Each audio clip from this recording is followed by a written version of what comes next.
Ako mao ang pultahan kinsa kadtong musulod pinaagi or agi kanako maluwas. Juan kapitulo 10 versikulo 9.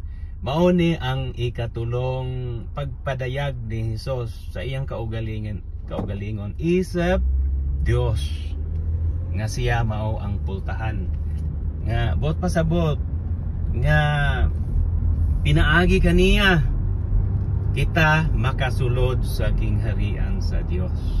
Wala gyud laing pamaagi. Mao na nga maminaw gyud ta, musunod gyud ta sa mga pulong sa atong Ginoong Hesukristo kung gusto ta nga makasulod sa kingharian sa Dios. Unsa man day ikaduhang function pud anang pultahan, gawas anang makasulod ta, pinaagi anang pultahan. Kung naa na ta sa sulod sa sulod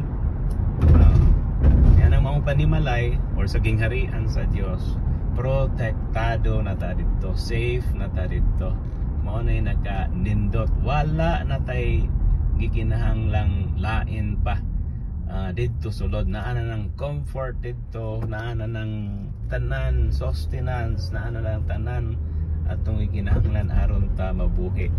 Mao na nga ana po ng pastures dito sa sulod. So diha sa gingharian sa Dios, ang kanindot sa gingharian sa Dios nga atong gitinguha, atong gilauman, nga atong angkon, mahitabo lang gyud kung mu tan-aw ta ni Hesus nga usa ka pultahan nga makasulod ta sa gingharian